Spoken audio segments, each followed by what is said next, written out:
ating simula ng umaga ng mga balitang dapat nating malaman sa 774 Balita Ngayon. 774 Balita Ngayon. 30 minutong pag-uulat ng mga impormasyon at mga pangyayari sa loob at labas ng bansa. 774 Balita Ngayon. Kasama ang buong pwersa ng 774 News Team. 774 Balita Ngayon. Sa himpilang pinagkakatiwalaan sa balita at serbisyo publiko. DWWW 774, your ultimate news and music radio. At ngayon, narito ang inyong mga tagapagbalita. 774 Balita Ngayon. 774 Balita Ngayon. Magandang umaga, Luzon, Visayas at Mindanao. Ngayon po araw ng Huwebes, March 5, 2026. Narito na ang 774 Balita Ngayon. 774 Balita Ngayon. House Committee on Justice idineklarang parehong sufficient in substance ang ikatlo at ikaapat na impeachment complaint laban kay Vice President Sara Duterte. Quezon City Representative Bong Suntay nagsorry sa aktresa si Ann Curtis ukol sa kanyang nag-init remark. Pero nanindigan taken out of context ang kanyang sinabi. Banta laban kay Pangulong Ferdinand Marcos Jr. hindi dapat baliwalain ayon sa Malacanang. Mungkahing 4-day work week bilang bahagi ng pagtitipid ng enerhiya sa gitna ng tensyon sa Middle East, pag-aaralan ng Malacanang. Meralco nakatutok sa posibleng pagtaas sa singil sa kuryente sa mga susunod na buwan, bunsod ng nagpapatuloy na tensyon sa Middle East. National Security Advisor Eduardo Año naghain ng reklamo sa DOJ laban sa 18 dating sundalo at kina Attorney Levito Baligod at dating Congressman Mike Defensor. Metro News, abandonadong parcel na naglalaman ng iligal na droga nasabat sa Parañaque City. Science and Technology News, El Nino posibleng maranasan ngayong 2026. Lifestyle News, Cruise Tourism Roadmap sa Eastern Visayas, bubuin ng Department of Tourism. Sa ating music trivia, kaarawan ngayon ang English singer na nagpasikat ng awiting Our Love, Don't Throw It All Away at Rest Your Love on Me. Sino siya? Alamin. Balitang kakaiba, isang tour guide sa Egypt inaresto matapos mag-drawing sa 4,000-year-old na pyramid. Ang ating po oras, 6:44 ng umaga, kami po ang inyong tagapagbalita, Darlene Olanyo. Ako po si Kenny Gacosta. Narito naman ang detalye ng mga balita. 774 Balita Ngayon. Idineklarang sufficient in substance ng House Committee on Justice ang ikatlo at ikaapat na impeachment complaint laban kay Vice President Sara Duterte. 54 na miyembro ng komite ang bumoto ng pabor na ideklarang sufficient in substance ang parehong impeachment complaints. Isa ang tumutol habang wala namang nag-abstain. Una rito, idineklara rin ng komite na parehong sufficient in form ang ikatlo at ikaapat na reklamo laban kay VP Sara. Ang ikatlong reklamo inihain ng grupo ng mga pari, madre at mga abogado at inendorso ni mamamayang Liberal Party List Representative Leila de Lima. Ang ikaapat na reklamo naman ay inihain ni Attorney Nathaniel Cabrera at inendorso ni na Congressman Paulo Ortega at Congressman Benny Abante. Kabilang sa mga aligasyong nakapaloob sa mga reklamong impeachment laban kay VP Sara ay ang umano'y maling paggamit ng pangalawang pangulo sa 612 million pesos na confidential funds at korupsyon sa Department of Education sa panahong siya ang kalihim nito. Kasama rin ang bantang ipapapatay sina Pangulong Ferdinand Marcos Jr., First Lady Liza Araneta Marcos at dating House Speaker Martin Romualdez at ang mga isiniwalat ni Ramil Madriaga. Samantala, formal na sagot ni Vice President Sara Duterte sa impeachment complaints ipasusumite ng House Justice Committee. Narito po report ni Grace Mariano. Magpapadala ng notice ang House Committee on Justice kay Vice President Sara Duterte para hilingin na formal itong magsumite ng sagot sa kinakaharap ng mga impeachment complaints sa loob ng 10 araw. Ito ay matapos ideklara ng komite na parehong sufficient in form and substance ang ikatlo at ikaapat na reklamo laban kay VP Duterte. Sa oras na maisumite ni VP Sara ang sagot niya sa mga alegasyong nakapaloob sa impeachment complaints, ay ikakasana ng komite ang serye ng pagdinig para idetermina kung may probable cause ang mga reklamo. Kung may makikitang probable cause ang komite ay i-consolidate o pagsasamahin na nito ang dalawang reklamo at bubuo ng articles of impeachment na kapag inaprubahan, sa plenaryo ng Kamara ay iaakyat sa Senate Impeachment Court. Narito ang pahayag ni Representative Jervin Luistro, ang chairperson ng House Committee on Justice. We will be attaching both impeachment complaints, the third and the fourth, no? So it will be up to the respondent on how he is going to respond to all the allegations therein. Either he files two separate answers or he files one answer indicating the responses to the third impeachment complaint and indicating the responses as well to the fourth impeachment complaint. What is important is for us to have reference that we are still dealing with two impeachment complaints here, although consolidated in one proceeding. Ayon kay Luistro, bukas na rin ang komite sa pagtanggap ng mga ebidensya, mga dokumento at sinumpaang salaysay bilang suporta sa mga akusasyon laban kay VP Duterte na laman ng dalawang impeachment complaints. Ito si Grace Mariano para sa DWWW 774, your ultimate music radio. Maraming salamat, Grace Mariano. 774 Balita Ngayon. Samantala, humingi na ng paumanihin si Quezon City Representative Bong Suntay sa aktresa si Ann Curtis, gayon din sa mga nasaktan sa kanyang naging analogy habang tinatalakay ang impeachment case ni Vice President Sara Duterte kung saan sinabi niyang nag-init siya sa aktres nang makita ito sa isang hotel. Ayon kay Suntay, hindi niya intensyon na makasakit at walang mali siya ang kanyang naging pahayag. Taken out of context lang anya ang kanyang sinabi dahil inilarawan lang niya ang kanyang punto sa pagtatanggol kay VP Sara sa pagsasabing hindi dapat parusahan ang isang tao dahil lang sa kanyang iniisip. Nilinaw din ni Suntay na ang kanyang nabanggit ay isang fictitious situation dahil kailanman ay hindi pa niya nakita ng personal ang aktres. Kaya that analogy was not meant maliciously. It was an analogy based dun sa konteksto ng pagdinig dito. It may have been in bad taste for some. I apologize kung meron tayong mga sensitivities na tinamaan, but that was not the intention. The intention was to make a point that usually, oftentimes, statements are taken out of context and conclusions are made. Yun yung unang punto. Ang pangalawang punto po, desires and imagination cannot be made an impeachable offense pagdating dito sa impeachment proceeding. Parang kasi kailangan ng overt-act Desires and imagination is also not a criminal offense. Sinabi rin ni Suntay na pinagsisisihan niya na mayroong mga nasaktan sa kanyang naging pahayag. Gayunman, hindi niya pinagsisisihan ang kanyang naging pagkukumpara. 774 Balita Ngayon. Iginiit ng Malacanang na dapat seryosohin ang anumang pagbabanta laban kay Pangulong Ferdinand Marcos Jr. kahit pa ito ay sinabing biro o may kondisyon. Ito ang sagot ni Palace Press Officer Claire Castro sa pahayag ni Quezon City Congressman Bong Suntay na hindi umano dapat seryosohin ang naturang banta. Ayon kay Castro, malinaw sa batas ang grave threats o pagbabanta na gumawa ng krimen laban sa isang tao sa kanyang dangal o ari-arian. Paliwanag ni Castro, kahit may kondisyon ang pahayag, maaari pa rin itong magdulot ng takot at pangamba sa taong pinatutungkulan. Binigyan din ni Castro na hindi dapat maliitin ang ganitong mga salita, lalo na kung ang tinutukoy ay ang buhay ng Pangulo. Seryoso po, kahit biro o hindi biro, ang pagbabanta sa buhay ng isang Pangulo.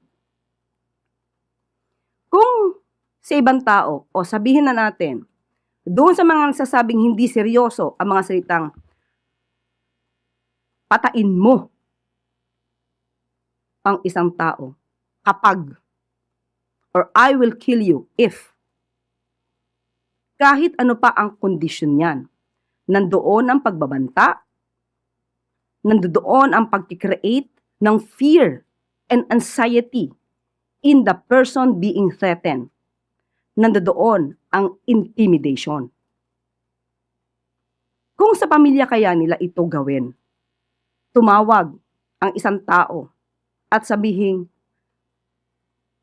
I am imagining myself killing you. Hindi ba sila matetreten? Nasasabi lamang nila ito dahil hindi sila ang na-threaten. Yan po ang pahayag ni Palace Press Officer Claire Castro. Samantala, Malacanang maglalabas ng desisyon sa ICI report sa susunod na linggo. Detalye po ay hatid ni Chanel Salazar.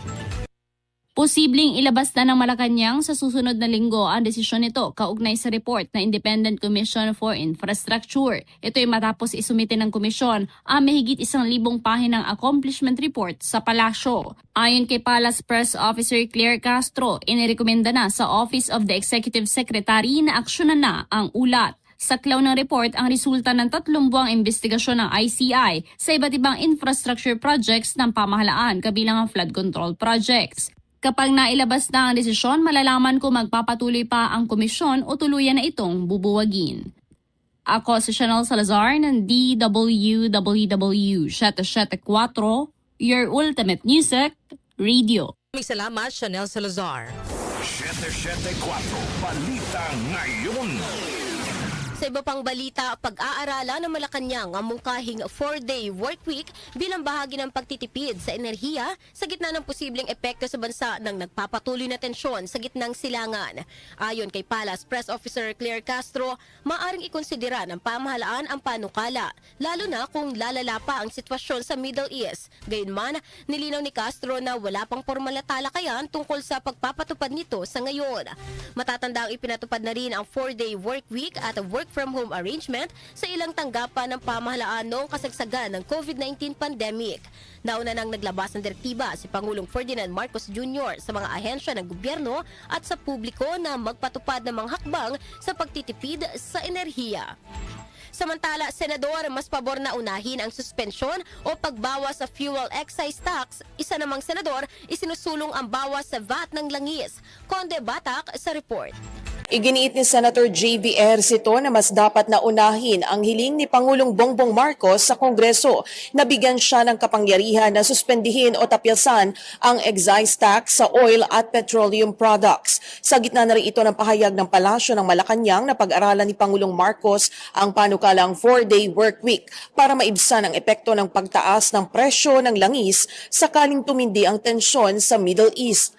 Ayon kay Ejercito, kung ang 4-day work week ay inirekomenda ng mga ahensya at mga economic managers at kung ito naman ay feasible ay pwede naman itong ipatupad lalo't kailangan din nating magtipid ngayon. Pero kung ang senador ang tatanungin, mas mabuting unahin na bigyan ng kapangyarihan ng Pangulo na magsuspindi o magbawas ng fuel excise tax upang makatulong sa mga pumapasan ng pagtaas ng presyo ng mga produktong petrolyo. Hindi, kailangan talaga tayo magtipid ngayon. Now with an impending oil crisis because of the situation of the Middle East. Pero pinakauna, hopefully maipasa yung provisions sa train law na for Congress, nag-request sa Presidente para masuspend ang excise taxes. So I think yun yung dapat unahin para is mas soften yung blow. Samantala, kung si Senator Amy Marcos naman ang tatanungin, mas pabor siyang unahin na muna ang pagtapya sa value-added tax o VAT sa mga produktong petrolyo. Paliwanag ni Senator Marcos, ang VAT collection ay hindi man kasing laki ng nakokolekta sa excise tax, pero ito naman ay maaaring mabawi sa ibang kita ng pamahalaan. Ito si Conde Batak para sa DWWW 774, your ultimate music radio. Salamat sa iyong report, Conde Batak. 774 Balita Ngayon. Binabantayan na ng Meralco ang posibleng pagtaas sa singil sa kuryente sa mga susunod na buwan dahil sa inflationary pressure na dulot ng sigalot sa Middle East. Ayon kay Meralco Vice President at Head of Utility Economics Larry Fernandez, bagamat hindi kumukuha ng supply ng kuryente ang Meralco sa mga oil-fired power plants at 60% ng supply ng kuryente ng kumpanya ay mula sa natural gas, ang tensyon sa Middle East ay nagdudulot ng pressure sa presyo sa buong energy sector, hindi lamang sa langis o fuel. Dagdag pa ni Fernandez, bagamat hindi direktang mula sa Middle East ang coal, bilang isa rin itong energy source, may posibilidad ding tumaas ang presyo nito sa world market dahil sa pangkalahatang galaw ng merkado. Sa kabila nito, tiniyak ng Meralco sa publiko na sapat ang supply ng kuryente, lalo na sa nalalapit na summer season kung kailan tumataas ang konsumo. Samantala, NSC na bisto ang ilang Pinoy na sangkot sa umano'y pang-espiya at mainline activities at konektado sa China. Angel Garcia sa detalye. Kinumpirma ng National Security Council ang isang investigative report hinggil sa isang seryosong usapin sa pambansang seguridad na may kinalaman sa espiya at foreign-directed malign activities sa bansa na iniugnay sa People's Republic of China. Ayon sa NSC, nadiskubre ng mga otoridad ang mga operasyon ng ilang individual na kumikilos para sa Chinese intelligence kung saan ganitong natugunan ng pamahalaan. Hindi na nagbigay pa ng karagdagang detalye ang NSC kaugnay sa pagkakilala ng mga sangkot, paraan, operasyon at iba pa dahil sa usapin ng pambansang seguridad at upang hindi maapektuhan na nagpapatuloy na operasyon. Gayunpaman, kinumpirma ng konseho na nakapagsagawa na ng kalkulaksyon laban sa mga individual na pawang mga Pilipino kung saan inamin din naman ito ang kanilang partisipasyon sa gawaing paniniktik at nakikipagtulungan na sa ngayon sa mga otoridad. Nananawagan din ng konseho sa Kongreso na bigyan prioridad ang pagpasa ng bagong Anti-Espionage Bill at ang Anti-Foreign Malign Influence and Interference Act. Angel Garcia ng DWWW 774, your ultimate music radio. Salamat, Angel Garcia. 774 Balita Ngayon. Naghain na ng reklamo sa Department of Justice si National Security Advisor Eduardo Anyo laban sa 18 ex-Marines at kina-attorney Levito Baligod at dating Congressman Mike Defensor. Ito ay may kaugnayan sa pagdawit sa kanya sa umano'y pagde-deliver ng pera sa mga opisyal ng gobyerno. Ayon kay Anyo, nilabag ng mga respondents ang Article 154 ng Revised Penal Code. Mababatid na sa joint affidavit o sa joint affidavit ng 18 dating sundalo. Inihayag ng mga ito na tumanggap si Anyo ng paper bag makaraang makipagpulong kina dating House Speaker Martin Romualdez, dating Congressman Zaldico at mamamayang Liberal Party List Representative Leila de Lima. Iginiit ni Anyo na hindi siya kailanman dumalo sa anumang meeting kasama ang mga nabanggit na individual. Malisyoso anya ang paratang laban sa kanya at kailangan niyang protektahan ang kanyang pangalan. Binanggit din ni Anyo na bilang dating DILG Secretary, ipinatupad niya ang no-take, no-give policy at isinauli pa ang mga regalong natanggap. Sinabi pa ni Anyo na magsasampa rin siya ng hiwalay na reklamo para sa cyber libel at perjury laban sa mga nag-aakusa sa kanya. Samantala, programang pabahay ni Pangulong Ferdinand Marcos Jr. itinatayo na rin sa lungsod ng Maynila. Gina Mape sa detalye. Makikinabang ang mahigit 6,000 Manileño sa pambansang pabahay para sa Filipino o Expanded for PH program ng Pangulong Bongbong Marcos Jr. na sinimulan ng itayo sa Port Area, Maynila. Tinawag na Port Town Housing Project na disente, mas ligtas at abot-kaya. Ito ay inimplemento sa pamamagitan ng Joint Venture Agreement o JVA ng Department of Human Settlements and Urban Development o DSUD at key shelter agencies. Ayon kay DSUD Secretary Jose Ramon Aliling, layon ang sanib-presa ng mga KSA sa pamamagitan ng JVA na pabilisin at mahusayin ang Expanded for PH program alinsunod sa direktiba ni Pangulong Marcos Jr. Ang proyekto anya ay binubuo ng 5 gusali na dinisenyo para sa 2,150 units na para sa mahigit 6,000 Manileño, partikular ang mga ISF o Informal Settler Family Beneficiaries ng Social Housing Finance Corporation. Kasama sina Senior Undersecretary Eduardo Robles Jr., Pag-ibig Fund CEO Marilyn Acosta at Social Housing Finance Corporation President Federico Lacsa ay ininspeksyon ng kalihim ang proyekto upang tiyakin na matatapos sa tinakdang petsa at nakasunod sa quality ng housing project na nais ng Pangulong BBM. Ako si Gina Mape ng DWWW 774, your ultimate music radio. Salamat, Gina Mape. 774 Balita Ngayon. Ang ating po oras, 7:01 ng umaga, kami pa rin po ang inyong tagapagbalita, Darlene Olanyo. Ako naman po si Kenny Gacosta. 774 Balita Ngayon. Metro News. Metro News. Naharang ng mga operatiba ng Philippine National Police, Bureau of Customs at Philippine Drug Enforcement Agency ang 3 abandonadong inbound parcel na naglalaman ng mga illegal na droga sa isang cargo facility sa Barangay Vitales, Parañaque City. Ang mga nasabing parcel ay naglalaman ng tinatayang mahigit 4,000 gramo ng ecstasy at mahigit 3,000 gramo ng shabu na may kabuang halaga na 29.7 billion pesos. Nagmula ang mga parcel sa mga foreign shippers sa Germany at Zambia. Sa ngayon, may tinitingnan na ang pulisya na 3 local consignees na may kaugnayan sa nasabing mga shipment. Na-turn over na rin sa PIDEA mga nakuwang illegal na droga para sa tamang disposisyon. Gayunman, walang naaresto mga individual dahil ang mga nasabing parcel ay abandonado. Foreign exchange rates. Foreign exchange rates. Narito na ang update sa ating foreign exchange rates. Ang palitan ng piso kontra dolyar ay nasa 58 pesos and 31 centavos. Nasa 67 pesos and 73 centavos naman ang palitan ng piso kontra euro. Habang ang British pound ay nasa 77 pesos and 90 centavos. Ang palitan naman ng piso kontra Saudi Real ay nasa 15 pesos and 54 centavos. Habang ang Japanese yen ay nasa 37 centavos. Lotto results. Lotto results. Update naman po tayo sa resulta ng Lotto. Iatid po sa atin ni Jonah Bakiran. Jonah.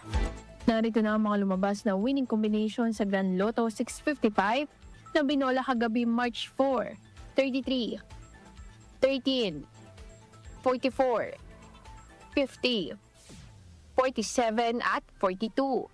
Kung saan naabot sa 45 million pesos ang papremyo. Habang ang bola naman sa Mega Lotto 645 ay ang 8, 28, 18, 6, 35 at 42. Kung saan ang jackpot prize ay aabot sa 15 million pesos. Wala namang nakapag-uwi ng nasabing mga papremyo. Ako po si Jonah Bakira na nagsasabing huwag lang umasa sa bola, tumaya sa buhay para maka-jackpot ka ng tagumpay. Maraming salamat, Jonah Bakiran. Science and Technology. Science and Technology. Para naman sa ating Science and Technology News, El Nino, posibleng maranasan ngayong 2026. Detalye ihahatid ni Rosemary Miranda. Maghanda na ng pangmalakasang pamaypay, ventilador o aircon ng publiko dahil maaaring maranasan muli sa huling bahagi ngayong taon ang warming El Nino weather phenomenon habang unti-unti nang humihina ang La Nina. Ayon sa World Meteorological Organization o WMO ng United Nations, ang kamakailang mahinang La Nina ay inaasahang magbibigay daan sa mga neutral condition na posibleng mauwi sa El Nino bago matapos ang taong 2026. Ang La Nina isang natural na climate phenomenon na nagpapalamig sa temperatura sa ibabaw ng gitna at silangang Ecuador sa Pacific Ocean at nagdudulot ito ng mga pagbabago sa hangin, pressure at mga pattern ng pag-ulan. Iniulat ng WMO na mayroong 60% pagkakataon na mga neutral conditions sa loob ng 3 buwan mula Marso hanggang Mayo na may 30% tsansa ng La Nina conditions at 10% ng El Nino. Mayroon naman 70% posibilidad ng mga neutral conditions mula Abril hanggang Hunyo at posible itong bumaba sa 60% mula Mayo hanggang Hulyo na may 40% tsansa ng El Nino. Samantala, inihayag ng US National Oceanic and Atmospheric Administration na mayroong 50 hanggang 60% posibilidad na magkaroon ng El Nino mula Hulyo hanggang Setyembre at higit pa sa naturang panahon. Ang El Nino phenomenon ang dahilan kaya naitala ang 2023 bilang pangalawang pinakamainit na taon at 2024 naman ang all-time high. Manatiling may kaalaman sa gama teknolohiya sa gitna ng pagiging moderno ng ating mundo. Ako si Rosemary Miranda, ng DWWW 774, Ultimate Music Radio. Maraming salamat sa iyong Science and Technology News, Rosemary Miranda. Lifestyle News. Lifestyle News. Sa atin naman pong lifestyle news, sa Cruise Tourism Roadmap sa Eastern Visayas, bubuin ng Department of Tourism. Detalye po ihatid ni Mika Fajardo. Gagawa ng isang cruise tourism roadmap ang Department of Tourism o DOT sa Eastern Visayas kasabay ng patuloy na pagdami ng pagbisita ng mga cruise ships sa rehiyon nitong mga nakaraang taon. Ayon kay DOT Eastern Visayas Regional Director Karina Rosa Tiopes, target nila makumpleto ang roadmap sa Mayo na nakabase sa mga resulta ng mga survey at mga pag-aaral upang gabayan ng sustainable growth at mapakinabangan ng potensyal ng cruise tourism sa rehiyon. Sinabi ni Tiopes na ang Silangang Visayas ay umuusbong bilang preferred destination para sa mga expedition-style cruise itineraries na may mga paulit-ulit na pagbisita mula sa mga luxury at boutique cruise liner patungo sa mga destinasyon. Samantala, isinasaalang-alang din ng iminungkahing roadmap ang pagtaas ng mga ship calls, malakas na pakikilahok ng komunidad at pangangalaga sa kapaligiran. Ako po si Mika Fajardo ng DWWW 774 Ultimate Music Radio. Maraming salamat, Mika Fajardo. Music Trivia. Music Trivia.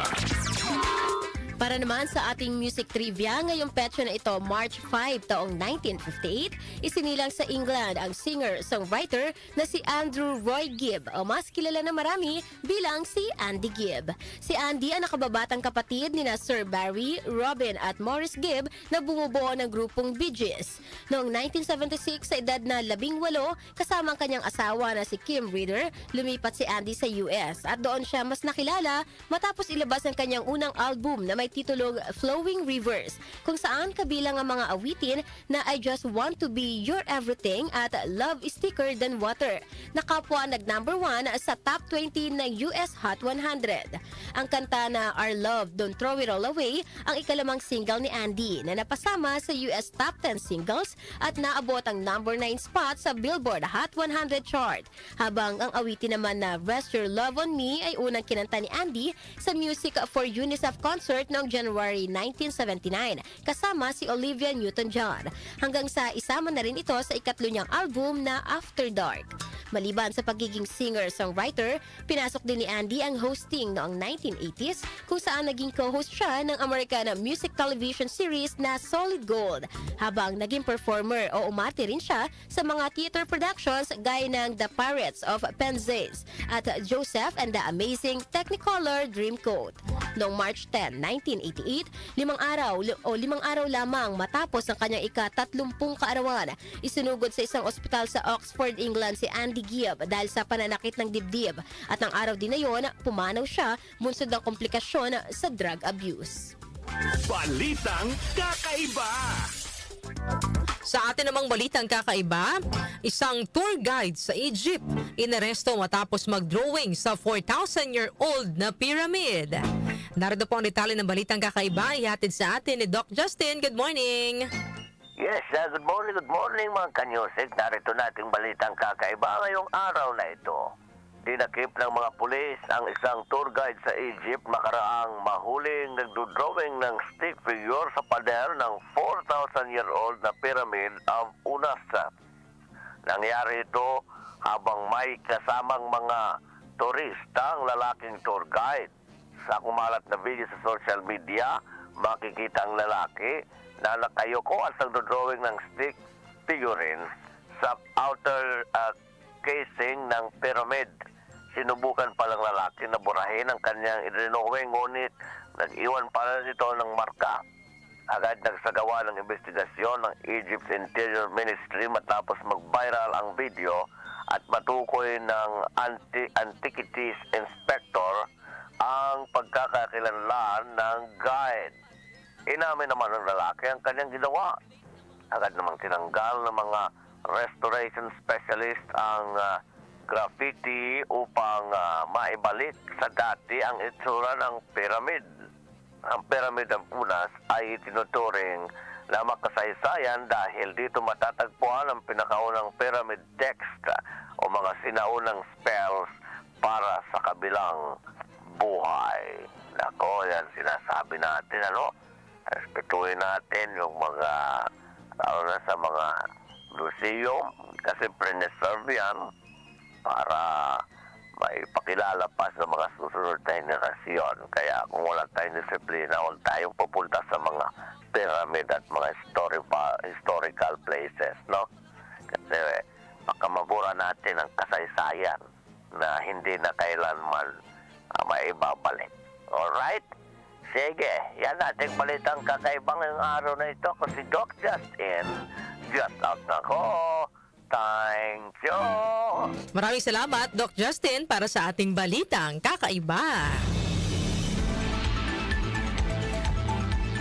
At bago tayong magtapos sa ating balitaan ngayong araw po ng Huwebes, ito muna ang ating katanungan para po sa ating programang Opinion Mo, Opinion Ko na ating pong hihimay-himayin at bibigyan po ng reaksyon ngayong araw po ng Huwebes.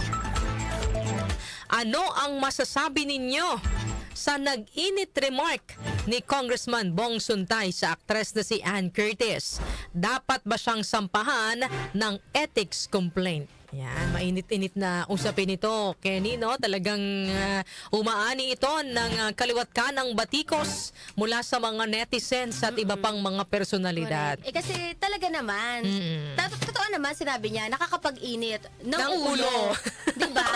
Yung ganyang statement Correct. ng isang nasa gobyerno pa naman, opisyal ng ating Congressman pamahalaan, ka pa naman. congressman ka pa man din, gumagawa ka ng batas. Tapos kahit pa sabihin mo na analogy mo lang yan, wala ka na ibang analogy na maisip. Correct. Talagang kababaihan at nag-name drop ka pa talaga. Na parang, di ba, alam mo, nakakainit Teka lang, relax. Umainit ang ulo ko talaga eh.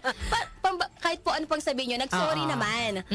So, parang, pero ang dating, sorry but not Defensive. sorry. Oo, ganon. Diba? Oo. Nag-sorry ka na, pero dinidepensahan mo pa rin yung ginawa Oo. mo. Nasaan yung sorry doon? Diba? Parang wala rin. Diba? Correct. Parang hindi mo na iniisip yung sasabihin mo, ang pangit nung dahilan niya na analogy lang yun eh. Oo. Diba, partner? Na ganun talaga yung analogy mo bilang mambabatas. Wala bang iba? Oo. Oo. Diba? Parang hindi pa niya ma-realize na bastos yung sinabi niya para sa mga kababaihan na nakaka-offend para Correct. sa mga kababaihan, hindi lamang para sa actress na si Ann Curtis, kundi sa lahat sa mga kababaihan talaga. In general, Offensive oo. talaga po yung sinabi po ninyo. No po talaga yon. Correct. Kaya wag na pong idepensa, mali po talaga. Yes. So, yan mga kanyusik, may sample na tayo ng reaksyon mula kay Kenny Gacosta. Sorry.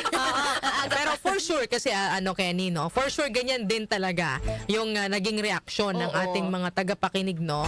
At hindi lang naman sa mga kababaihan, kasi sa online, marami din ako nakikitang mga kalalakihan na nagbibigay din ng kanilang komento ukol po dito sa naging pahayag ni Congressman Bong Suntay. So, Diba? Hindi ba natin mabibigyan ng kumbaga pagpupugay ang babae nang dahil lamang sa kanilang mga nagawa nila sa lipunan, sa ambag. lipunan, ambag sa lipunan, sa kanilang industriya ang kinabibilangan, yung galing nila, yung talento nila, maging yung sa simpleng sa bahay. Pagiging isang ina, hindi Correct. ba na nag-aalaga ng anak pagdating mo, kung ikaw asawa, ready na lahat ang iyong matutulog ka na lang pagtapos mo na may pagkain ka na, Correct. kung papasok ka, andyan na yung pampaligo mo. Hindi ba natin sila pwedeng bigyan pagpupugay sa ganon?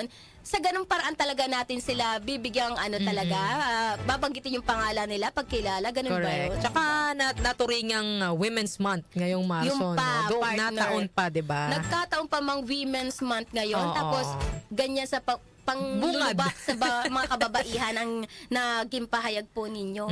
So yan mga kanyusik, kung mayroon din po kayong gustong ibahagi na reaksyon ukol po dito sa naging pahayag ni Congressman Bong Suntay, kanya pong nag-init remark, ano po ang inyong masasabi, no? Dapat ba siyang sampahan ng ethics complaint? Ayan, para po sa inyong mga opinion, ng ating pong text line 0929-321-8738 at maaari din po kayong mag-comment sa ating pong YouTube channel. Inyo pong narinig ang mga may init na balita ngayong araw po ng Huwebes, March 5, 2026. Kami po ang inyong tagapagbalita, Darlene Olanyo. Ako naman po, si Kenny Gacosta. At napasa inyo ang 774 Balita Ngayon. 774 Balita Ngayon.